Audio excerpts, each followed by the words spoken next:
Hello friends नमस्कार जय जगन्नाथ। ए video रे आपण मानक पई नै आसीछि किछि इंपोर्टेंट प्रश्नर उत्तर। वीडियो को शेष पर्यंत निश्चय देखंतु। आजिर प्रथम प्रश्न हेउछि केउ रस पीवा द्वारा पेट काटिबा शीघ्र बंद होई थाए। ऑप्शन ए अंगूर रस, ऑप्शन बी डालिम रस, ऑप्शन सी तुलसी पत्र रस, ऑप्शन डी लेंबू रस।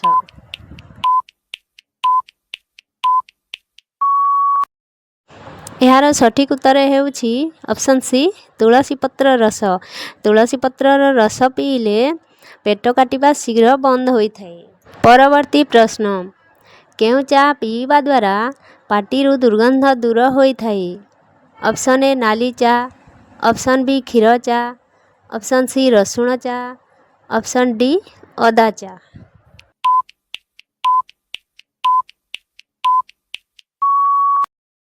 यार सठिक उत्तर हेउछि ऑप्शन सी रसुण चा। रसुण चा पीवा द्वारा पाटिरु दुर्गंध दूर होई थाए।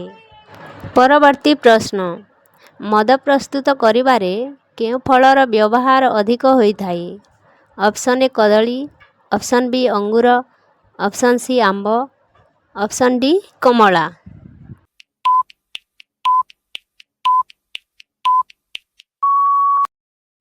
यार सठिक उत्तर हेउछि ऑप्शन बी अंगूर। मद प्रस्तुत करिबारे अंगूरर व्यवहार अधिक होई थाए। परवर्ती प्रश्न केउ देशर कुकुड़ा नील रंगर अंडा देई थाए। Option A Bharat, option B चीन, option C Australia, option D Bangladesh.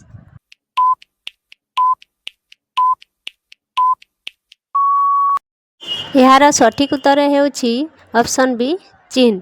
चीन देशर कुकुड़ा नील रंगर अंडा देई थाए। परवर्ती प्रश्न केउ साग खाइबा द्वारा अधिक भोक लागि थाए। ऑप्शन ए कलरा साग, ऑप्शन बी सजना साग, ऑप्शन सी पोई साग, ऑप्शन डी मेथी साग।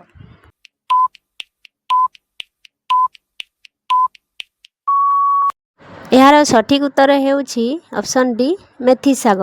मेथी साग खाइबा द्वारा अधिक भोक लागि थाए।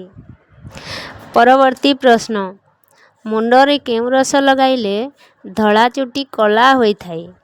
ऑप्शन ए लेंबू रस, ऑप्शन बी प्याज रस, ऑप्शन सी आलू रस, ऑप्शन डी अंगूर रस।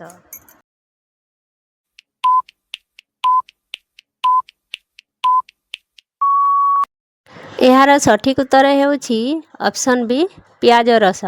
प्याज रस मुंडरे लगाइले धला चुटी कला होई थाए। परवर्ती प्रश्न केउ परिबा खाइबा द्वारा आखि केबे भी खराब होई न थाए। ऑप्शन ए गाजर, ऑप्शन बी कलरा, ऑप्शन सी मूला, ऑप्शन डी बीट।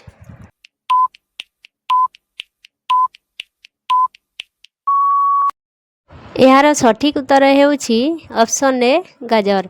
गाजर खाइबा द्वारा आखि केबे भी खराब होई न थाए। परवर्ती प्रश्न आंठुगंठी बिंधुथिबा लोक कौन न खाइबा उचित। ऑप्शन ए खटा, ऑप्शन बी आलू, ऑप्शन सी मांस, ऑप्शन डी अंडा।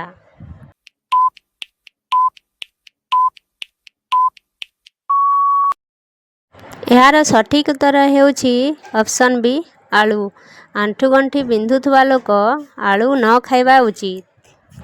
परवर्ती प्रश्न आंठुगंठी बिंधा हेउथिले केउ साग खाइले आराम मिली थाए। ऑप्शन ए पालंग साग, ऑप्शन बी मेथी साग, ऑप्शन सी मूला साग, ऑप्शन डी कलरा साग।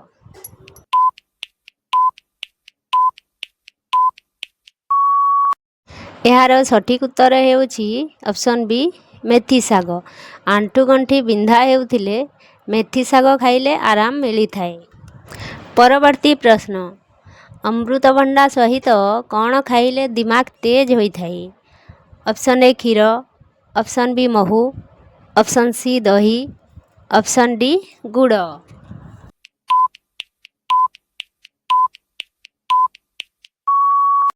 ଏହାର ସଠିକ୍ ଉତ୍ତର ହେଉଛି ଅପସନ୍ ସି ଦହି। ଅମୃତଭଣ୍ଡା ସହିତ ଦହି ଖାଇଲେ ଦିମାଗ ତେଜ ହୋଇଥାଏ। ଭିଡ଼ିଓ ଭଲ ଲାଗିଥିଲେ ଗୋଟେ ଲାଇକ୍ କରନ୍ତୁ ଓ ଚ୍ୟାନେଲକୁ ସବସ୍କ୍ରାଇବ୍ କରି ବେଲ୍ ଆଇକନ୍କୁ ଦବାଇ ରଖନ୍ତୁ। ଜୟ ଜଗନ୍ନାଥ।